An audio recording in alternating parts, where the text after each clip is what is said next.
lado, pero también que sea para la completa edificación de todos ustedes, mis hermanos. Bienvenidos. Cuéntenme una cosa, ¿se está transmitiendo en este momento mi pantalla? No. No, hermanito.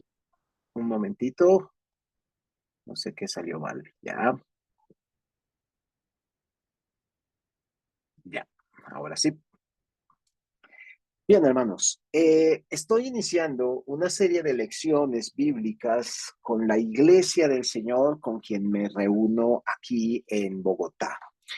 Y esta serie está fundamentada en el Evangelio de Lucas, en el capítulo número 11. Así que quiero invitarlos a todos ustedes para que abramos nuestras Biblias en Lucas capítulo 11. Allí la palabra de Dios nos dice en el versículo 1 lo siguiente. Lucas capítulo 11, verso número 1. Aconteció que estaba Jesús orando en un lugar y cuando terminó, uno de sus discípulos le dijo, Señor, enséñanos a orar, como también Juan enseñó a sus discípulos. Así comienza, hermanos, el relato acerca del Padre Nuestro o del modelo de oración que comúnmente conocemos con el nombre del Padre Nuestro. Y es que el tema que nos ocupa en esta noche fue abordado por Jesucristo, pero es sumamente determinante en uno de los aspectos más trascendentales en la vida de todo creyente, pero incluso de toda persona, y es el tema de la oración. Se piensa, y muchos comentaristas lo han manifestado de esa manera, se cree que en dado momento uno de los discípulos de nuestro Señor Jesucristo, impactado por la forma como el Señor Jesucristo oraba, por la continua búsqueda del Padre Celestial, por la manera como llevaba a cabo sus oraciones, pues le hace una petición a la cual Jesús mismo no puede negarse. Y es la petición que precisamente acabamos de leer en el versículo 1 de Lucas 11. Señor, enséñanos a orar. Esta afirmación o esta petición tiene profundas raíces desde todo punto de vista y es precisamente lo que estoy estudiando con los hermanos aquí y lo que quiero compartir en esta noche con ustedes. Por supuesto que es solamente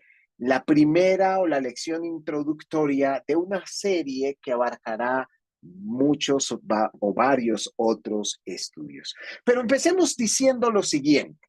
Si hay algo que a lo largo de todo el Evangelio de Lucas se nos quiere enfatizar, es que Jesucristo buscaba la presencia del Padre Celestial de manera continua, de manera intensa o fervorosa, pero también de forma muy llamativa.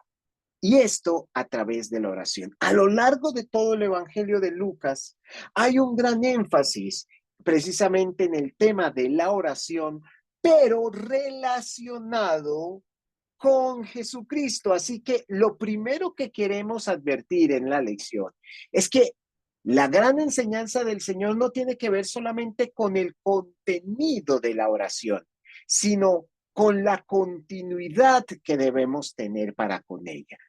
El apóstol Pablo lo dijo en su momento que debemos orar sin cesar. Y es que si vamos, hermanos, al capítulo 3 y a los versos 21 al 22, ya allí vemos a nuestro Señor Jesucristo orando de inmediato. Prácticamente se abre el Evangelio de Lucas y comienza el Señor Jesucristo a mostrarnos su relación cercana, continua, íntima con la oración. Lucas 3, 21 al 22 nos dice lo siguiente. Aconteció que cuando todo el pueblo se bautizaba, también Jesús fue bautizado y orando, el cielo se abrió Y descendió el Espíritu Santo sobre él en forma corporal, como paloma, y vino una voz del cielo que decía: Tú eres mi Hijo amado, en ti tengo complacencia. Normalmente, cuando solemos pensar en el bautismo del Señor Jesucristo, seguramente somos impactados por la voluntad disponible del Señor para con el Padre, en quererse bautizar, como más adelante se lo diría Juan el Bautista: es necesario que cumplamos con toda justicia. Para otros comentaristas o para otros hermanos pudiera ser bastante llamativo el hecho de que Jesús se bautice sin haber cometido pecado alguno, sino precisamente para darnos ejemplo de que también debemos hacerlo. Alguien más dirá que si hay algo que llame la atención en relación con el bautismo del Señor, es precisamente la declaración que hace el Padre Celestial inmediatamente después del mismo, a quien llama mi Hijo amado y en quien se complace. Pero hermanos, muchas veces olvidamos que antes de todo aquello, Jesús oraba mientras era bautizado.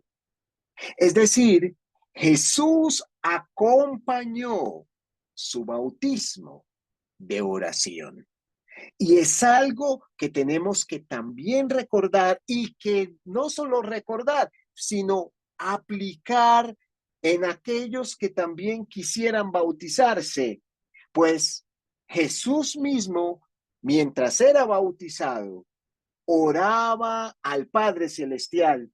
Y fue precisamente después de la oración que el cielo se abrió y que sucedió toda aquella manifestación gloriosa del Padre Celestial, como testimonio precisamente de la identidad verdadera del Señor Jesucristo. Así que Jesús inicia su ministerio con oración. Pero si vamos 2 capítulos más adelante, a Lucas, capítulo 5, versículos 15 al 16, una vez más se nos muestra nuestro Señor Jesucristo haciendo exactamente lo mismo, orando al Padre Celestial. Lucas 5, 15 al 16 nos dice lo siguiente: pero su fama se extendía más y más, y se reunía mucha gente para oírle y para que les sanase de sus enfermedades. Mas él se apartaba a lugares desiertos y oraba. Seguramente, mis hermanas y hermanos que me escuchan, los que están ahorita mismo conectados o lo que posteriormente a través de las redes sociales pudieran escuchar este mensaje, todos nosotros sabemos lo que implica una jornada agotadora, un día de bastante trabajo.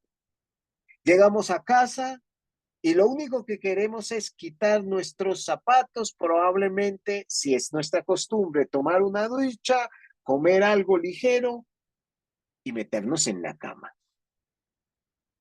Hermanos, un día en la vida de nuestro Señor Jesucristo, sobre todo durante su ministerio terrenal, era un día bastante ocupado, era un día sumamente ajetreado, un día que comenzaba desde muy temprano y no pocas veces terminaba bastante tarde.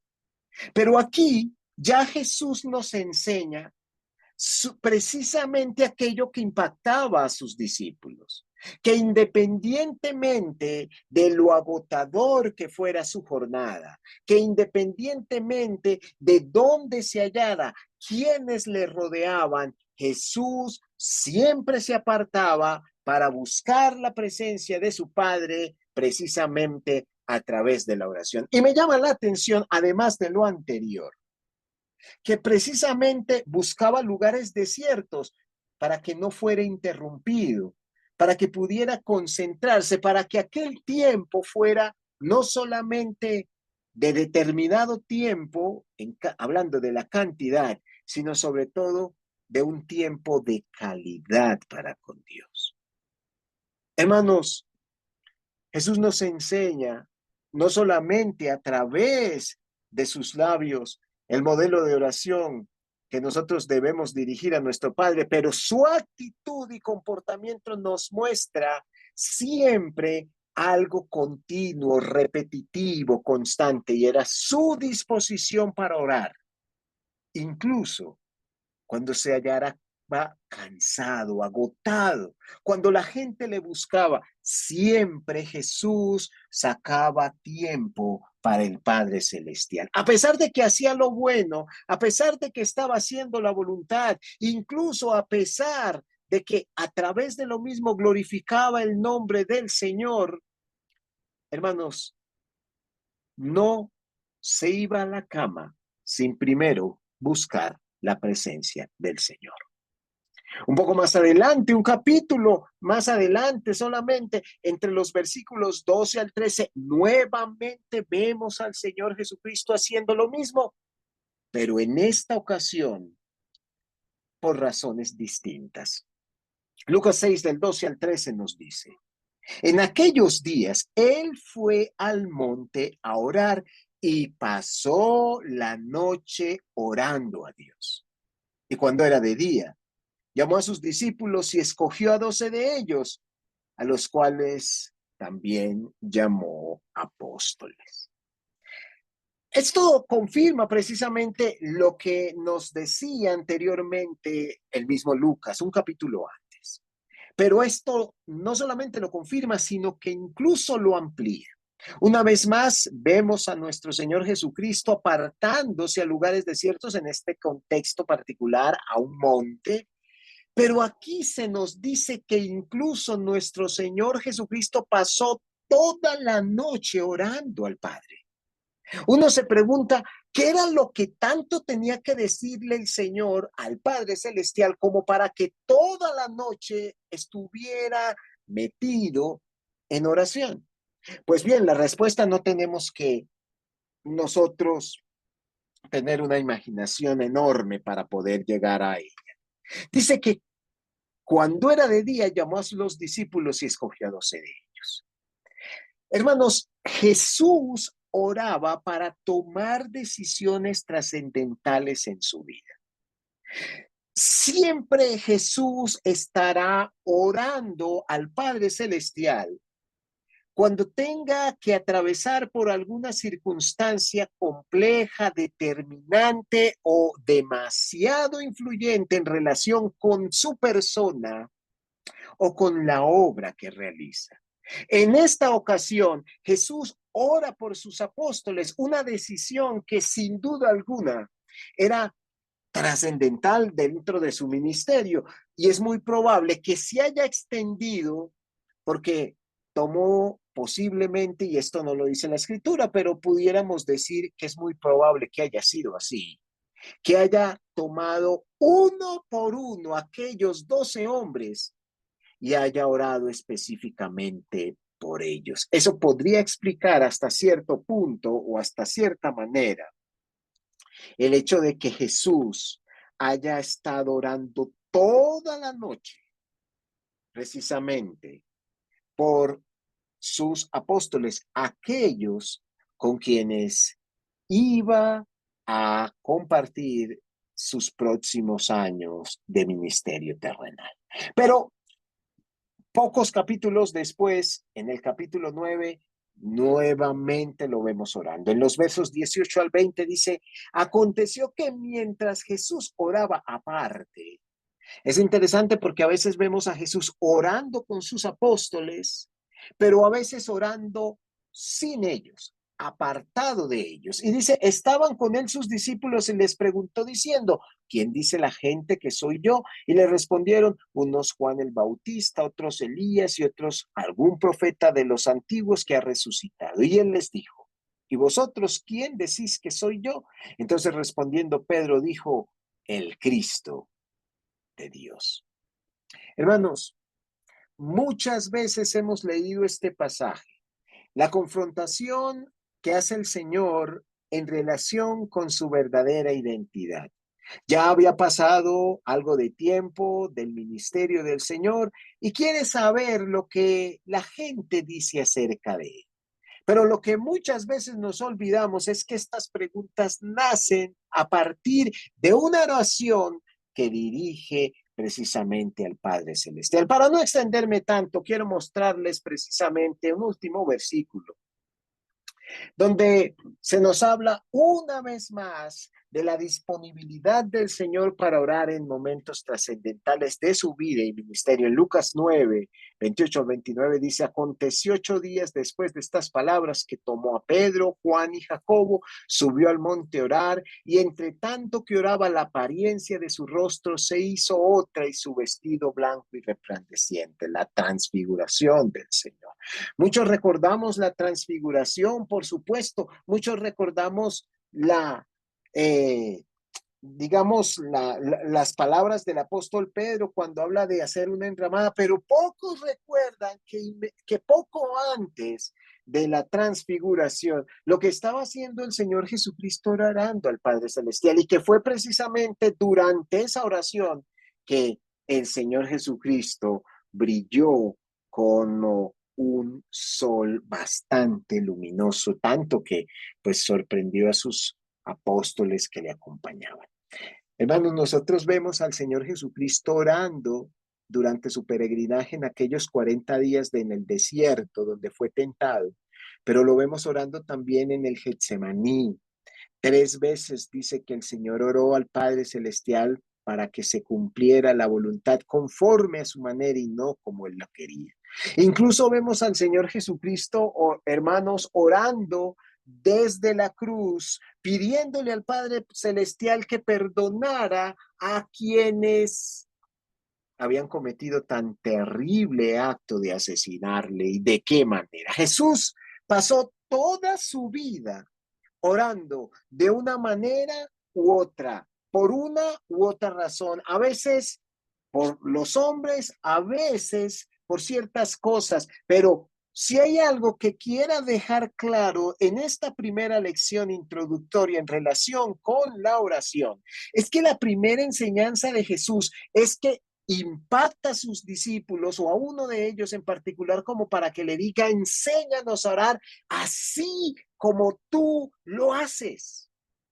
Seguramente, hermanos, lo primero que debemos aprender en relación con la oración de nuestro Señor Jesucristo tiene que ver con la continuidad o con la perseverancia que tiene el Señor en relación con su oración. Por ello, hermanos, hay algunas preguntas que quisiera que nos formuláramos al iniciar esta lección. Pregunta uno, ¿por qué Jesús oraba con tanta insistencia siendo el Hijo de Dios, estando en comunión continua, íntima o estrecha para con el Padre Celestial? ¿Qué era aquello que motivaba a Jesús a estar continuamente en oración y de hecho muchas veces de manera tan ferviente o fervorosa? Segundo, ¿cuál era el propósito básico para sus oraciones o cuál era precisamente esa petición o esas peticiones que hacían que Jesús orara tan continuamente? ¿Qué era lo que Jesús pedía al Padre Celestial en dado momento?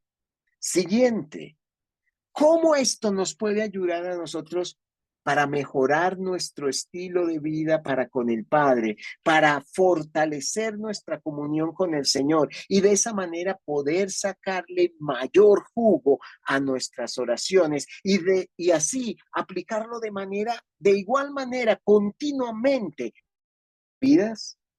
Pues bien, hermanos, mientras pensamos en esto, vamos entonces al siguiente versículo que precisamente es la respuesta a a esta petición que le hace aquel hombre para que le enseñe a orar. Jesús abre la oración y su enseñanza con las siguientes palabras.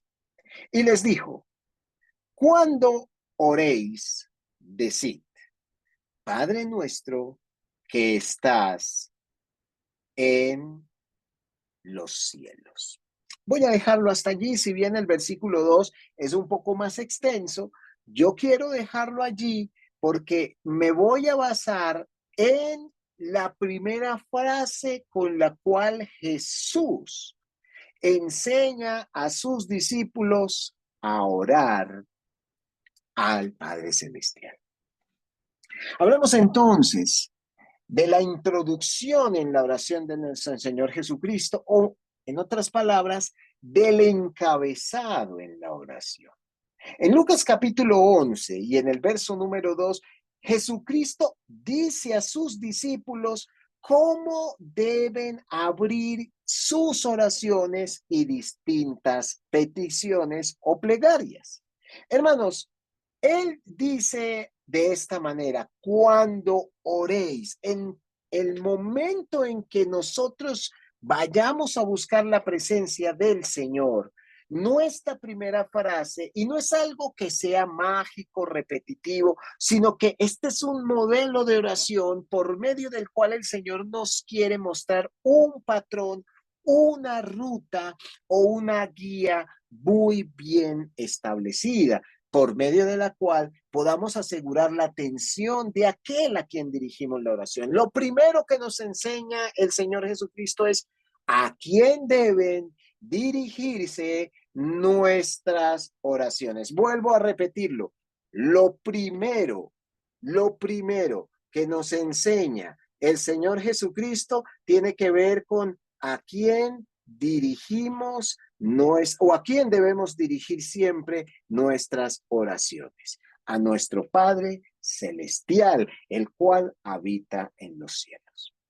Queridos hermanos, desde el mismo inicio de la oración, el Señor marca un contraste revolucionario para el momento en el que está hablando, las personas a quienes se dirige e incluso el lugar en el que se encuentra. Recuerden que esto está sucediendo en un momento determinado durante el ministerio del Señor.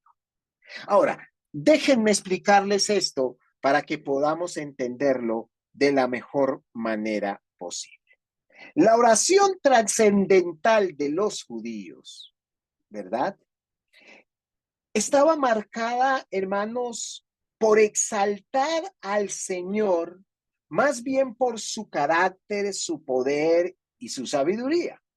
Es decir, los judíos oraban al Padre Celestial, por supuesto, pero esta oración que ellos dirigían al Padre era una oración demasiado formal. Era una oración ritualista.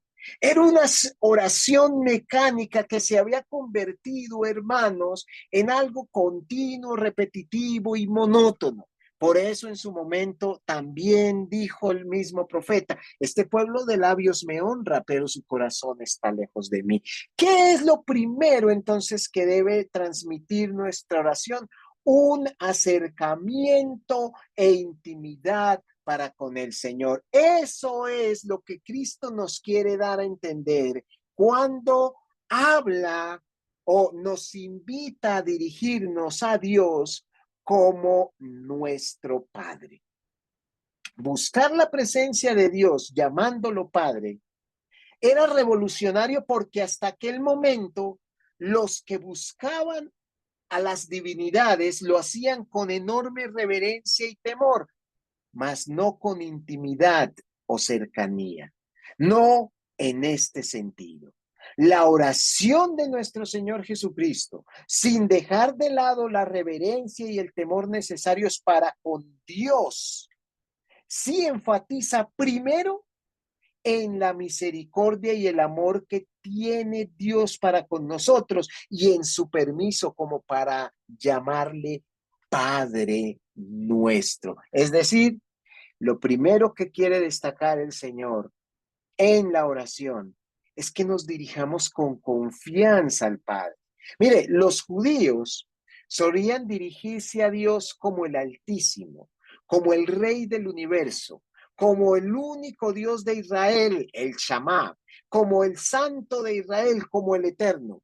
Pero nunca usted escucharía a un judío dirigirse a Dios como el Padre. Generalmente lo llamaban por su nombre o por alguno de sus títulos, pero aquí Jesús comienza ya llamando nuestra atención porque nos enseña a buscar a nuestro Dios con confianza, sin miedo, con cercanía, llamándolo Padre, que es una palabra sumamente interesante. La palabra original es Abba, se relaciona con una dependencia total de un bebé o de un niño pequeñito que depende completamente de su progenitor. Hoy en día, mis hermanos, hay ciertos hermanos que buscan o pretenden la misma formalidad y reverencia en nuestras oraciones. Eso lo notamos cuando estamos precisamente en la cena del Señor, en la oración de entrada a los servicios cotidianos de la congregación o regulares de la iglesia, cuando estamos en la ofrenda, etc. Pero no debemos olvidar que Jesús mismo nos está enseñando que sin perder la reverencia, Dios quiere con nosotros intimidad, libertad, cercanía. Hermanos, es lo mismo que se nos dice por allá en Santiago, capítulo 4, versículo 8. Yo no sé si ustedes recuerden, hermanos, Santiago capítulo 4, versículo 8, porque allí precisamente nos habla de algo parecido. Santiago 4, 8 dice más o menos de la siguiente manera: acercaos a Dios, que Él se acercará a vosotros. ¿Qué es lo que Dios busca de nosotros? Cercanía. ¿Qué es lo que Dios quiere de nosotros? Confianza. Dios no quiere formalismos superficiales. Dios no quiere tampoco muestras exageradas de emoción. Tanto lo uno como lo otro son extremos que debemos evitar. Los judíos se acercaban a Dios con un formalismo o un ritualismo muy parecido al que hacen hoy en día nuestros amigos católicos. Pero por otro lado, los amigos denominacionales llegan a tal nivel de emoción que se olvidan también del respeto y la reverencia que tienen que tener para con Dios. Entonces, para empezar, si existe algo que Dios quiere enseñarnos en la introducción, en la búsqueda de la presencia de Dios, es que cuando nosotros nos dispongamos a orar, podemos hacerlo con liberalidad y con confianza, sabiendo que Dios es nuestro Padre, nuestro progenitor, hermanos. Ahora, la siguiente frase, mis hermanos, nos va a mostrar el otro lado de la moneda para hacer equilibrio. Es decir, no solamente debemos dirigirnos a Dios con intimidad, con cariño, con amor, mostrando confianza con Él y cercanía. Debemos hacerlo con temor, con respeto, con reverencia. Y eso es lo que sigue diciendo. Cuando oréis, decid: Padre nuestro que estás en los cielos, santificado sea tu nombre. Déjenme explicarles esto un momentito, por favor. Muchas veces, hermanos, la demasiada confianza y la cercanía personal entre dos personas o entre dos sujetos puede llevar a que eso mismo pierda el respeto de aquellos que se tratan.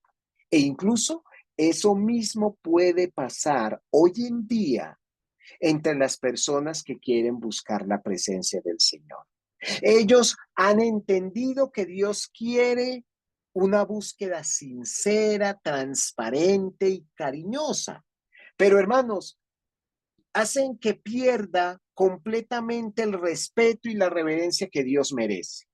Miren, hermanos, hay personas que llegan a dirigirse al Señor con eufemismos tales como Diosito, papito, jefazo, el barbudo, etcétera, hermanos. Seguramente usted conoce otros más. Y si bien Dios quiere mostrarse cercano y accesible, y Romanos 8:15 también nos lo dice, eso no debe confundirse con un trato superficial, irreverente y irrespetuoso para el Señor.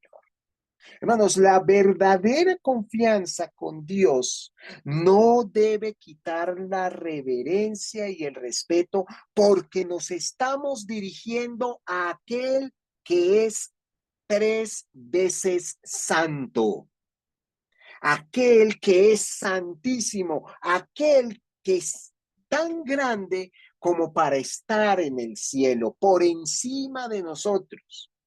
A través de la palabra del Señor, continuamente se nos hacen llamados claros, primeramente, urgentes, pero también continuos para presentarnos delante de Dios con respeto, temor y reverencia. Eso es lo segundo que quiero que podamos observar, hermano. Veamos, por ejemplo, Éxodo capítulo 20, versículo 7 nos dice, y no tomarás el nombre de Jehová en vano, porque no dará por inocente Jehová al que tomare su nombre en vano. Muchas veces, hermanos, nosotros pensamos que tomar el nombre en vano, el nombre del Señor en vano, tiene que ver con los juramentos que no se llegan a cumplir. Y eso es parte de lo mismo. Pero eso es una respuesta incompleta y por lo tanto es una verdad a medias. Tomar el nombre de Dios en vano implica invocarlo de manera superficial, irreverente o inapropiada. Y eso no lo digo yo, eso lo dice el diccionario teológico en español.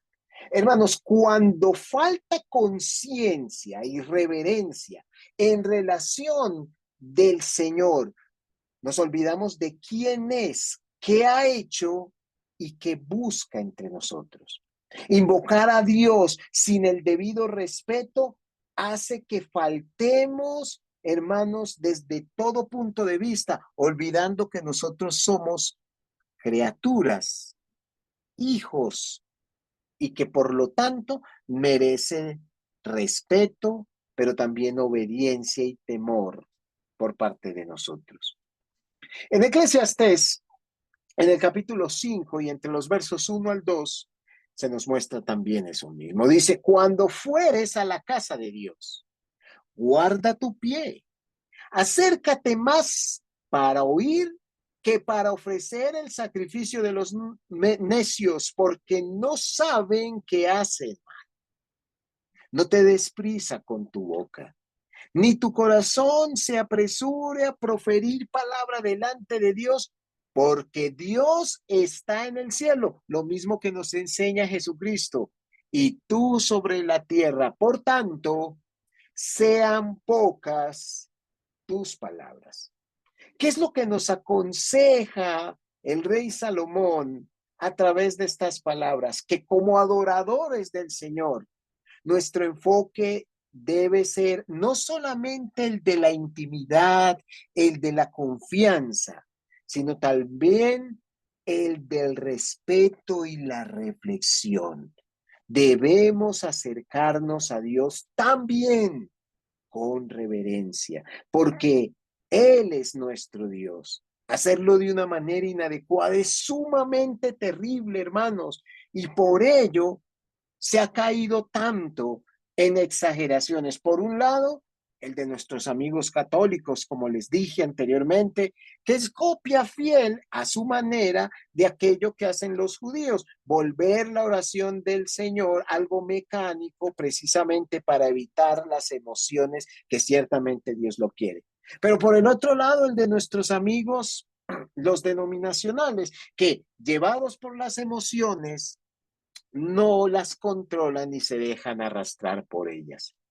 Dios quiere que le adoremos con el entendimiento porque Él es nuestro culto racional, pero Dios quiere que le adoremos con el espíritu porque también puso corazón en nosotros. Dios quiere que le adoremos, hermanos, o que busquemos su presencia de todo corazón, pero también con plena conciencia, no solamente con nuestro espíritu, pero con nuestro cuerpo, con fervor, pero también con reverencia.